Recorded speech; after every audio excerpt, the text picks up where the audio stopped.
Dans ce portrait de François Mitterrand, l'aspect stylistique est fondé sur mes recherches qui concernent l'approximation. Il ne s'agit pas de proposer un résultat approximatif, mais de proposer un résultat fait ou composé d'éléments approximatifs. Je propose des images pleines de trous. Ces trous sont volontairement de couleur blanche, perturbant ainsi la notion de premier et d'arrière-plan. Les polygones qui composent cette image ne possèdent aucune courbe pour éviter toute mollesse. Chaque bloc de couleur est un aplat, une couleur unie, brute, sans dégradé. Dans cet éloge de l'approximation, je m'interroge sur les bienfaits de l'Internet mobile. C'est cette interrogation qui justifie la forme stylistique que j'emploie. J'aurai l'occasion de revenir à travers cette série de vidéos sur cette théorie plastique afin d'éclaircir ce concept. Commençons par François Mitterrand. Mais qui est François Mitterrand?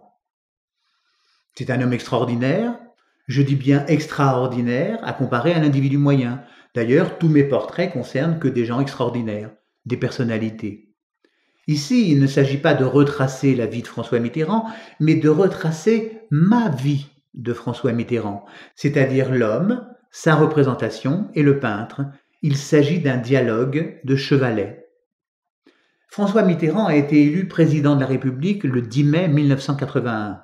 J'avais 23 ans et je me souviens encore, avant son élection, du clivage entre une France apeurée de voir des communistes rentrer au gouvernement et une France pleine d'espoir. Pendant près de 14 ans, il a fait notre actualité. Il est évident que tous les gens de mon âge ont des souvenirs précis de cette époque. Mais qu'en est-il des nouvelles générations? Pour bon nombre d'entre eux, François Mitterrand, c'est une médiathèque ou le nom d'une rue ou d'une avenue. Grâce à l'Internet mobile, ils pourront avoir une réponse précise. En poussant leurs recherches, ils découvriront des vidéos, des interviews, des livres, des heures et des heures d'informations. Que feront les nouvelles générations de toutes ces informations? Je pousserai même le vice à me demander pourquoi s'intéresser à François Mitterrand? Ou pire que cela, à quel moment nos livres d'histoire feront disparaître François Mitterrand? Cet oubli personnel va s'accentuer, car comme tout un chacun, est-il besoin de s'emplir le crâne d'informations qui se trouvent dans notre poche? Alors je me suis inventé un jeu, l'anecdote. Ces anecdotes qui composent le souvenir, voire même le faux souvenir. Alors je me suis amusé à provoquer une réminiscence afin de conserver, ici 3 anecdotes, dont j'ai bien conscience qu'elles me sont personnelles à l'endroit de François Mitterrand. La mémoire un peu rafraîchie, j'ai pu commencer le portrait de François Mitterrand entouré de souvenirs médiatiques, mais toutefois personnels. La première anecdote concerne les élections présidentielles avec notamment l'affichage du résultat.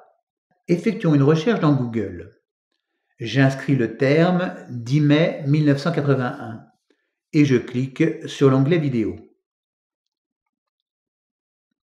Ce jour-là, pour être moderne sans doute, ils avaient choisi le visage du gagnant avec un portrait numérique à la façon d'un Minitel. Je rappelle, c'est obligé car nous sommes en train d'amuser nos souvenirs, que le Minitel est l'ancêtre de l'Internet pour la France. Cela peut vous amuser, mais souvenez-vous du bélinographe. Et oui, le bélinographe. Bon, revenons à nos pixels. Ce qui m'avait frappé à l'époque, c'est bien sûr l'affichage numérique, mais c'est surtout qu'à mi-parcours de l'affichage, il était impossible de savoir qui avait gagné en raison de l'absence de chevelure des 2 candidats, ce qui a retardé le résultat de quelques dixièmes de seconde. À chaque fois, je me pose la même question.